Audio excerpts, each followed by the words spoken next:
Dans cette vidéo, on va montrer comment déployer la Voting App avec Docker Compose. Alors Docker Compose, c'est deux choses en fait, c'est un binaire qui est aujourd'hui écrit en Python mais qui est en train d'être porté en Go, et c'est aussi un formalisme de fichiers, en fait, un formalisme qui va nous permettre de définir une application multi-container dans un fichier au format YAML. Et le binaire va donc utiliser ce fichier pour gérer l'application, pour la lancer, pour la mettre à l'échelle, pour l'arrêter, etc. Donc ce qu'on va faire déjà, c'est aller dans le répertoire config de la Voting App. Et dans ce repository-là, on va descendre un petit peu, donc au passage, dans ce repository, vous verrez les différentes versions de la Voting App, donc un petit peu d'informations, on va dire, sur cette application. Et à un moment donné, vous avez ici les instructions pour pouvoir récupérer les différents éléments en local.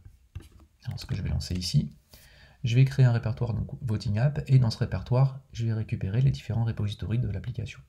Donc vote, vote UI, result, result UI et worker.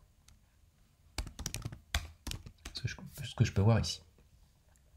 Alors la première chose qu'on va faire, c'est se rendre dans config, compose, et dans ce répertoire, on a différents fichiers au formalisme Docker Compose. Alors ce qu'on va faire simplement, c'est utiliser dockercompose.yaml et le lancer avec le binaire Docker Compose. Alors on va quand même regarder un petit peu ce qu'il y a à l'intérieur avant. Dockercompose.yaml, on a donc la clé de plus haut niveau service, la propriété service, et sous cette propriété service, on va avoir la définition de chacun des microservices. C'est-à-dire qu'en fait, on va définir comment chaque microservice sera lancé, comment les containers de chaque microservice seront lancés en fait.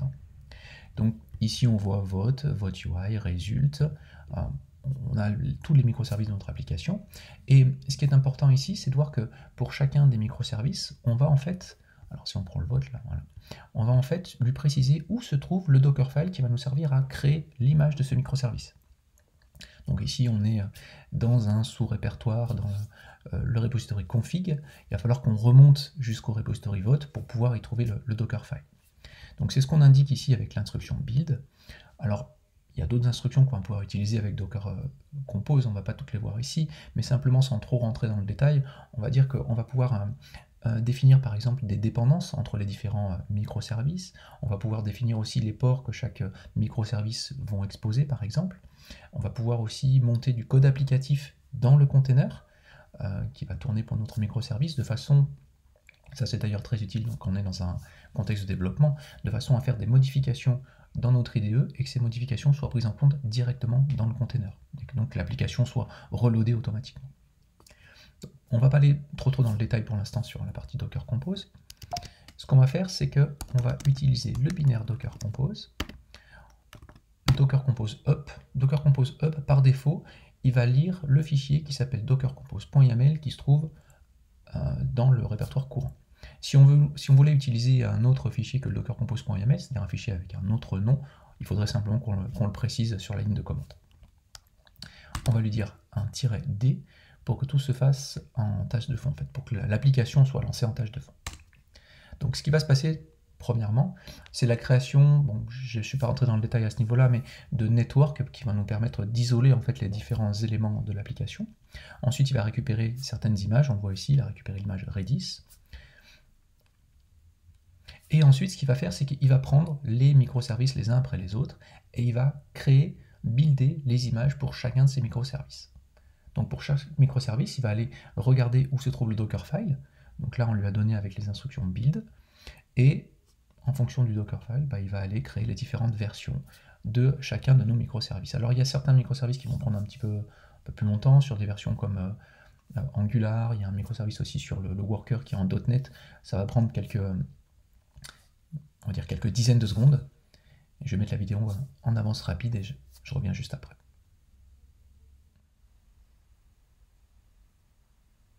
Voilà, donc une fois que les différentes images ont été créées, on peut voir que maintenant Docker Compose nous dit « Je suis en train, on le voit ici, je suis en train de créer les différents services, je vais lancer différents services, en fait je vais lancer les différents containers qui correspondent à ces microservices. » On le voit ici avec toutes les instructions creating ici. Et il nous rend la main. Donc ce qu'on peut faire simplement déjà, faire un Docker Compose PS, Docker Compose PS va nous lister les différents éléments qui sont en train de tourner. Et on le voit ici, on a donc 7 microservices. Chaque microservice semble tourner comme il faut, c'est ce qu'on va vérifier maintenant.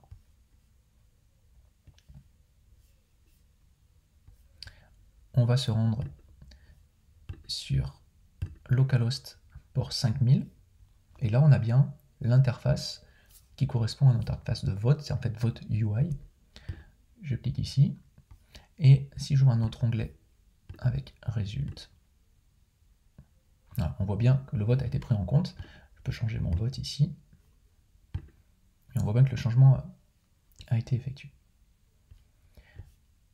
Donc simplement pour vous montrer, je ne suis pas rentré dans le détail ici, mais si on regarde avec le Docker Compose PS les différents services, donc les services qui sont exposés, le Vote UI et Result UI. Pour Vote UI, on voit qu'en fait il est exposé sur le port 5000. Ça veut dire qu'il y a le port 5000 qui a été ouvert sur notre machine locale pour dialoguer avec ce microservice-là. Et le Result UI a ouvert lui son port 5001. C'est pour ça qu'on était capable de faire localhost 5000 pour voter, localhost 5001 pour voir le résultat des votes. Donc il y a différentes choses qu'on va pouvoir faire avec Docker Compose. Ici, c'était simplement une illustration de l'utilisation d'un fichier au formalisme Docker Compose, de l'utilisation du binaire Docker Compose, qui va nous permettre donc du coup de lancer cette application. Et de l'arrêter aussi. Il suffit simplement de faire un Docker Compose down, et les différents microservices de l'application, les différents containers vont être arrêtés.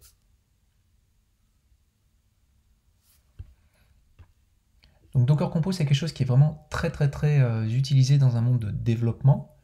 Si vous voulez l'installer, alors si vous êtes sur Mac ou si vous êtes sur Windows avec Docker Desktop, la solution bien intégrée de Docker, il vient directement avec, vous avez déjà Docker Compose. Si vous êtes sur Linux, il y a juste quelques commandes à lancer pour pouvoir récupérer le binaire Docker Compose et le mettre dans votre passe simplement. Alors quelque chose de très intéressant, je vous le montre juste ici, je suis dans un environnement ici macOS, si on fait un Docker Compose, et non pas Docker-Compose, on voit que j'ai bien une commande en fait. J'ai bien une réponse ici, j'ai pas une erreur. Alors ça, c'est des choses qui sont disponibles. Pour l'instant, c'est pas encore réalisé complètement, c'est simplement dans les features expérimentales. Vous allez en fait avoir l'implémentation de Docker Compose qui est intégrée à votre client Docker. Donc ça, c'est plutôt très intéressant, de façon par la suite à ne pas avoir à installer un Docker-Compose, oui, mais à avoir directement tout qui est dans le même binaire au final. Donc ça, c'est un portage qui est en train d'être fait en ce moment, et l'idée, c'est de pouvoir utiliser toutes les commandes Docker Compose directement depuis votre client Docker. Donc j'aurais pu en fait faire directement un Docker Compose up, et on voit que le résultat aurait été le même en fait. Docker Compose va lire le fichier YAML qui est dans le répertoire courant et me créer l'application. Bon, j'ai pas besoin de le faire ici, c'était simplement pour vous montrer en fait qu'on aurait au final la même chose. Alors là en plus, quand je l'ai lancé, je l'ai pas forcément mis de -d, ça veut dire que on voit ici tous les logs de l'application en temps réel, puisque l'application ne tourne pas en background.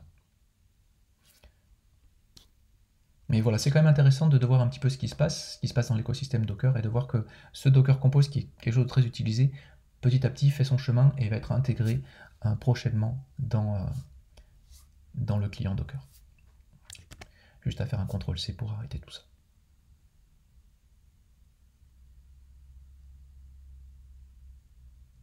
Voilà.